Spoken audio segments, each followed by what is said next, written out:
Merci, Monsieur le Président. Honorables assesseurs, Général Oumar Sano, Présent. Toutes nos félicitations pour votre comparution et la vérité que vous venez de nous dire. On va donc continuer à vous poser des questions de précision. Et c'est bien le président Dadis qui a dit que tous les quartiers doivent être consignés. Effectivement. C'est lui qui vous a donné ces instructions. C'est lui. D'accord.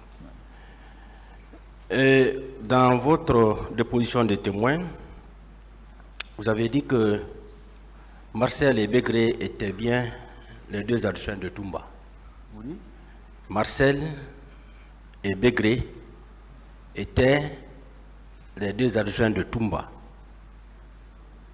Bon, écoutez, je ne peux pas le confirmer, mais j'entendais les gens dire que Marcel est le adjoint de Toumba. Mais la garde présidentielle, ça ne me préoccupait pas parce que on ne m'a pas donné la latitude de commander la garde présidentielle. La garde présidentielle avait sa structure. La garde présidentielle avait un commandant et un adjoint. Je crois qu'ils ont donné le nom des deux ici, quand moi je prenais fonction. C'était commandé. Donc vous ne pouvez pas confirmer, mais vous avez appris quand même. Hein? Vous ne pouvez pas confirmer, mais vous l'avez appris. Non. Je venais là-bas, quand il y a rassemblement tout, on voyait le commandant et son adjoint. Un colonel, j'ai oublié son nom, et son adjoint, qui est ça, Alphonse. D'accord. Et par rapport au recrue de Kalia, je vais reprendre ce que vous avez déclaré devant le pôle des juges d'instruction. Oui.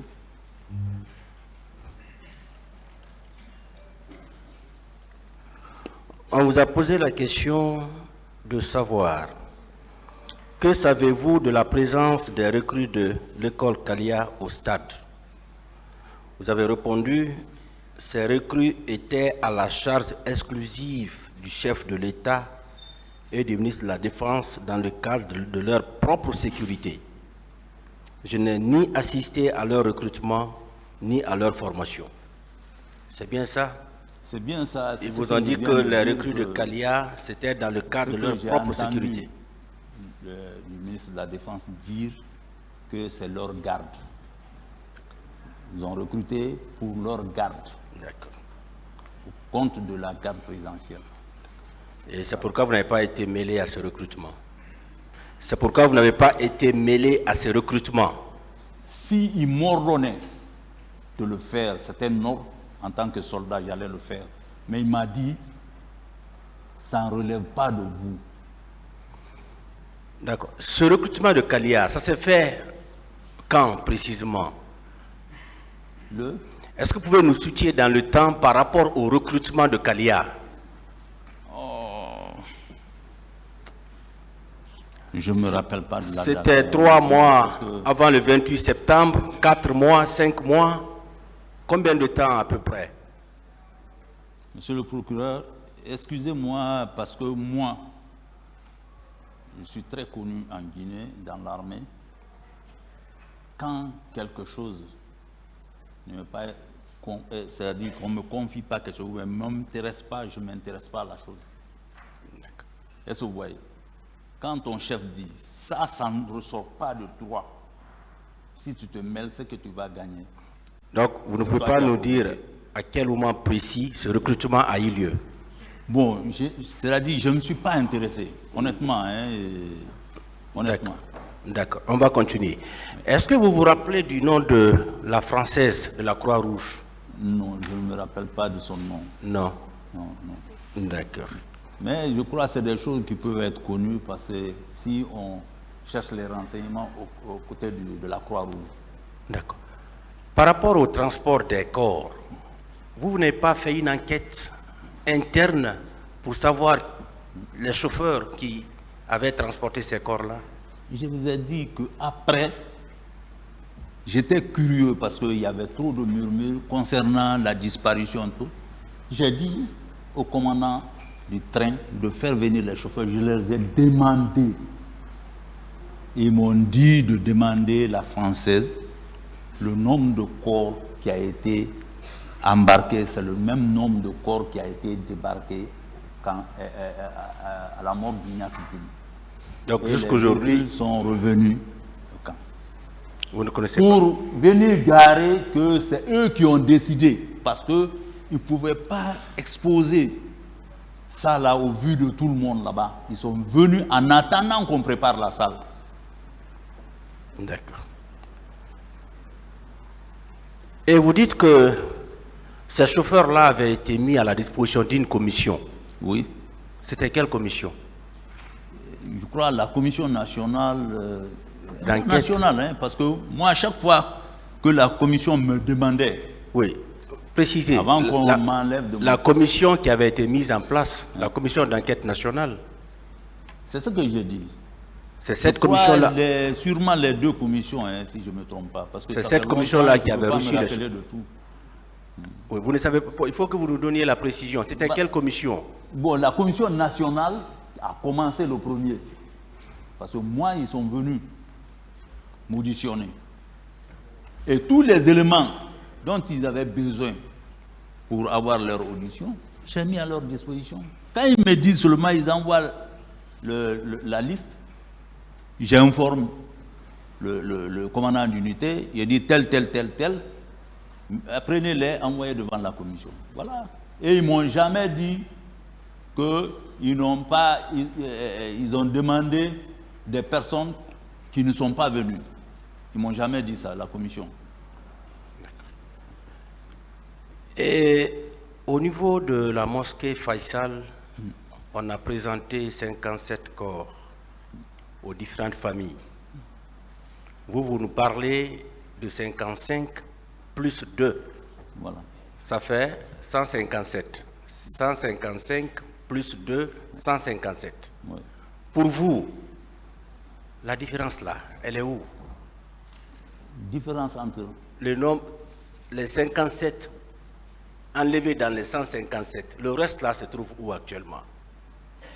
La différence entre 157 et 155. Je peux reprendre? Oui, s'il vous plaît.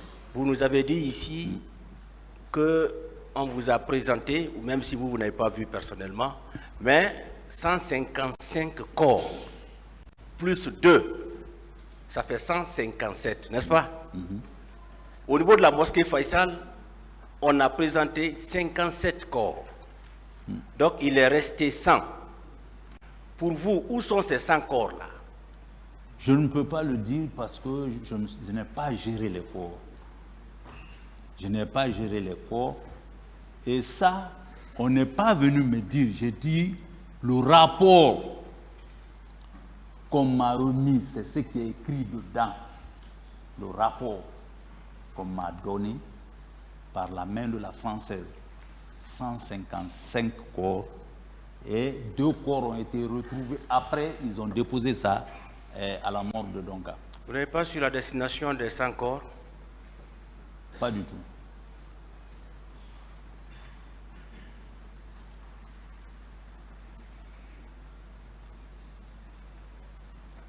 Et jusqu'ici, vous ne savez pas celui qui coordonnait les mouvements de ces différents corps? Le mouvement de ces différents corps, le stade, la morgue d'Ignace Dine, le camp Samori. Est-ce que vous ne connaissez pas le nom de la personne qui coordonnait tous ces mouvements des corps? J'ai déjà répondu à cette question.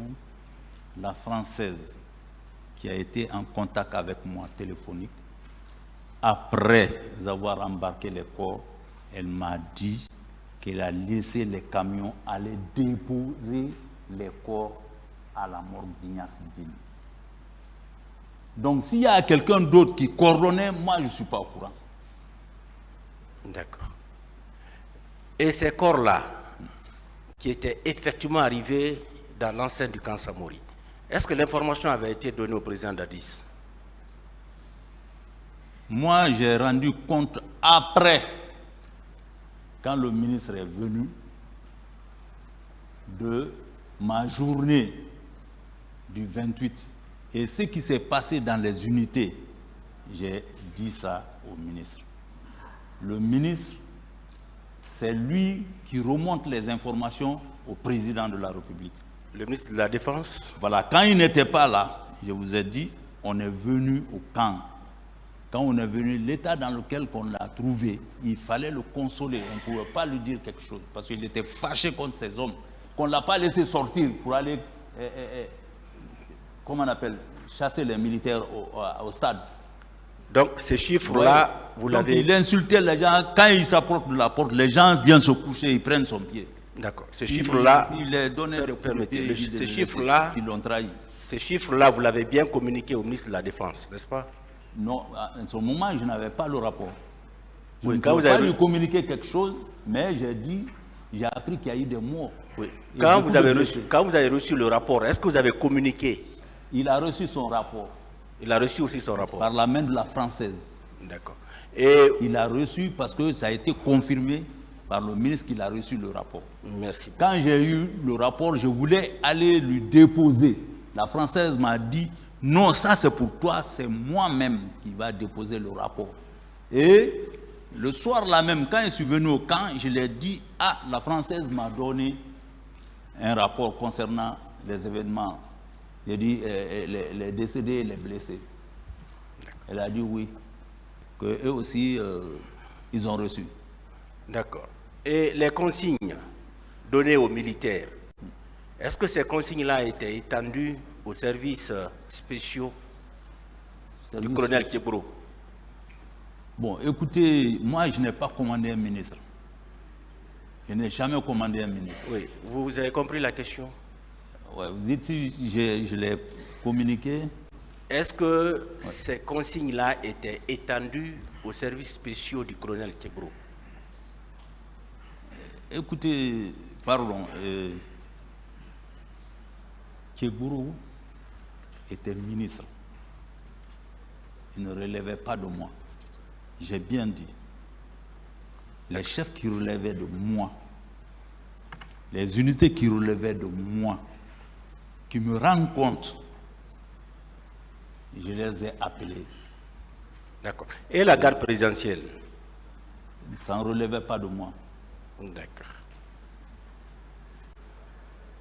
Et ça aussi, je peux vous dire comment ça s'est passé. Allez-y. Quand on a été nommé, moi j'étais à Zérekoré, commandant de région. Et celui qui a été nommé chef d'état-major de l'armée de terre était à Kankan, commandant de région. Non, à Soronkoni. Donc quand on a été nommé, on est venu à Conakry. Quand on est parti se présenter au ministre, il nous a dit que la garde présidentielle ne relevait pas de nous.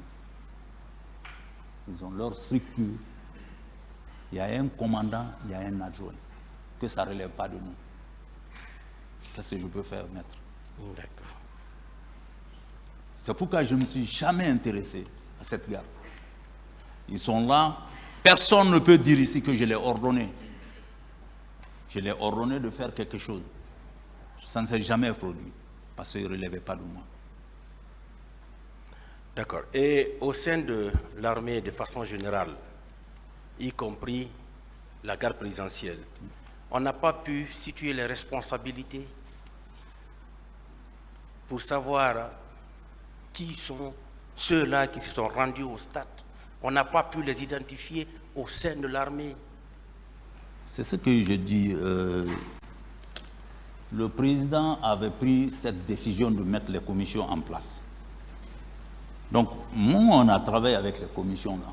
Parce que chaque fois qu'ils ont besoin de quelqu'un, avec les renseignements donnés, on mettait les personnes à leur disposition pour les fins d'enquête. À cette occasion, est-ce que vous pouvez maintenant nous dire les noms de quelques militaires qui avaient été mis à la disposition de cette commission-là? Il y en avait beaucoup, hein. Oui. J'ai dit déjà, les chauffeurs là, quand ils ont dit qu'ils ont besoin de témoignage des chauffeurs, je les ai mis à leur disposition. Est-ce que vous pouvez citer maintenant des noms? Mais je ne connais pas leur nom, s'il vous plaît. D'accord. Je ne connais pas leur nom.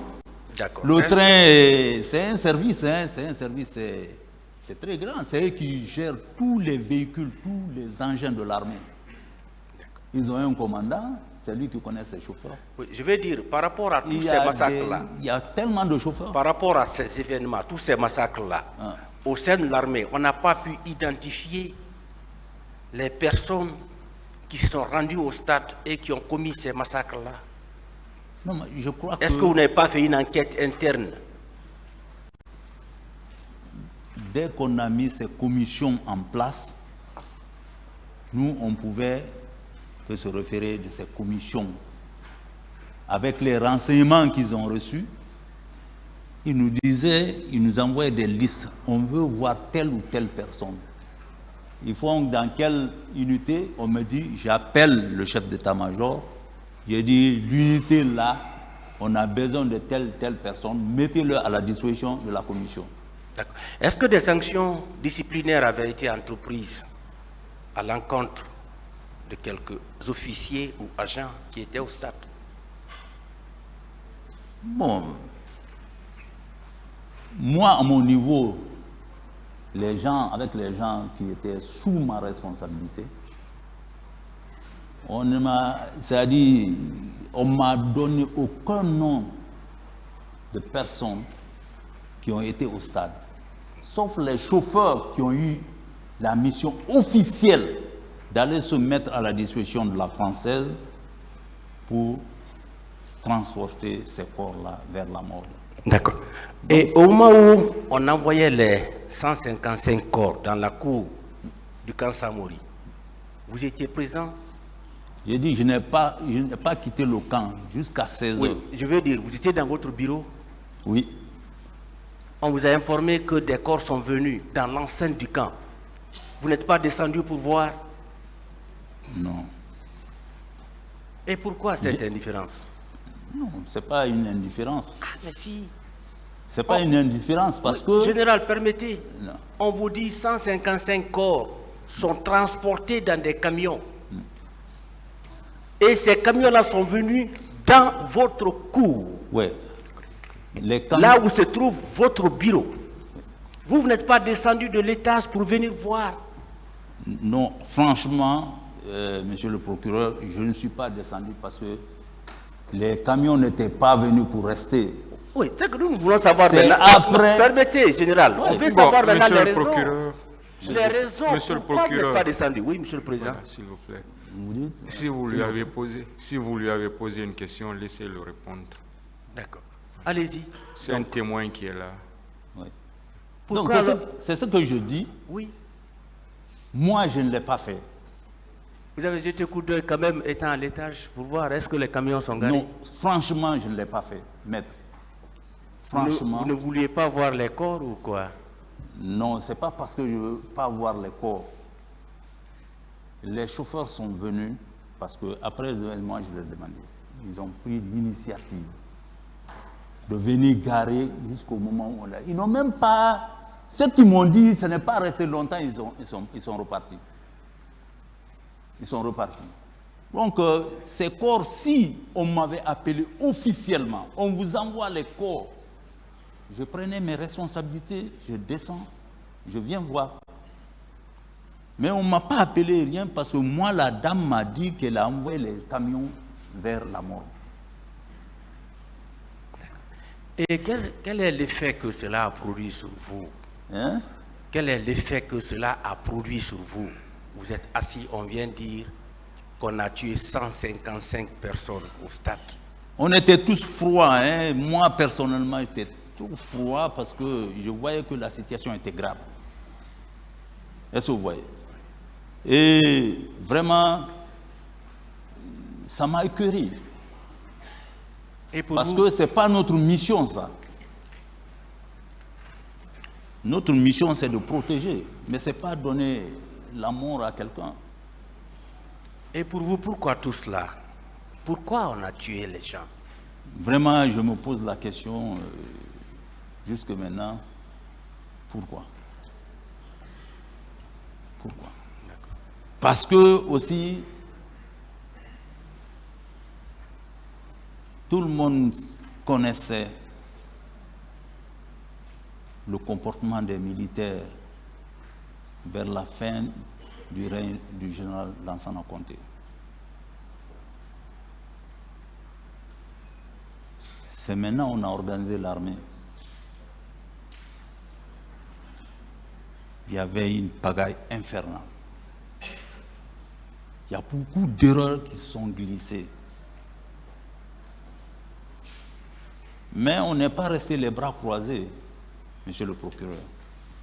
Personnellement, pour rectifier le tir, c'est vérifiable, j'ai mis une commission en place pour la réforme. Et cette commission a travaillé jusqu'au moment où on m'a remplacé. Quand la CEDEAO a envoyé l'ancien chef d'état-major général des armées sénégalaises, le général Cissé en Guinée, vous venez aider le gouvernement à réformer l'armée. Le premier jour qu'il s'est présenté dans mon bureau, parce qu'après avoir été reçu à la présidence, on l'a envoyé vers moi. Quand il est venu, on l'a reçu, il a expliqué le but de sa mission. J'ai dit, monsieur, mon général, j'aimerais qu'on vous revenez après. On va vous faire un exposé de ce qu'on a pu faire pour le moment concernant la réforme de l'armée. Il a dit d'accord. Il est rentré à l'hôtel, on s'est convenu d'un jour. Ça aussi c'est vérifiable. La commission jusqu'à présent, les gens ils vivent, ils sont en bonne santé. Quand il est venu, quand on a fini de faire l'exposé de ce qu'on a fait comme travail, il était content, il dit qu'on a tout fait. Parce qu'on faisait ça, malgré ce toy-boy, mais ça travaillait. Ça travaillait. Il n'a pas trouvé à redire. Il n'a fait que prendre ces documents. On a tout fait, machin, et puis scellé. On lui a donné. Il dit, bon, il va retourner aller faire la lecture. Et il va consulter les coopérants français au Sénégal. Et s'il y a des trucs à corriger, il fait ça. Après, il met ça en brochure. Et il envoie en France, ils font ça en brochure et puis il nous envoie. Donc quand il a quitté, à peu près, je crois, un mois ou quelques...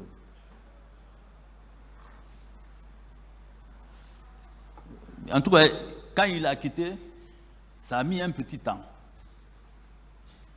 Après, il est venu. Il nous a dit que vraiment, que le document est bien fait.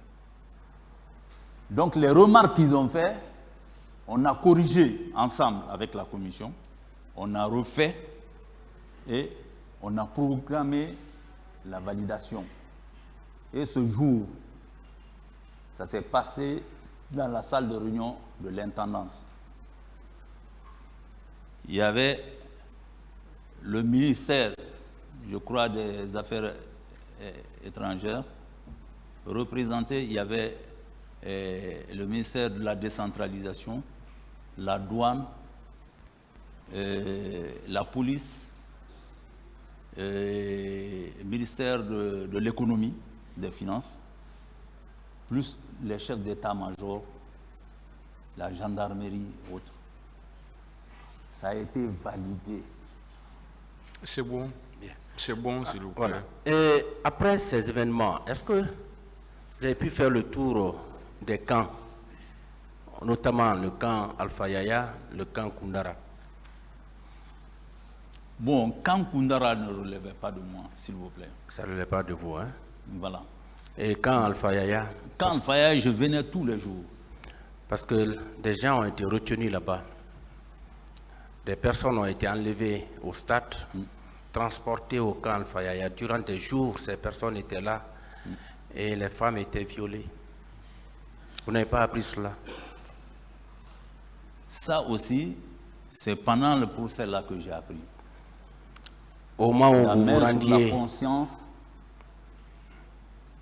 je n'ai pas appris que les gens enlevés au stade étaient là-bas. Parce que le camp d'enfants est grand, hein?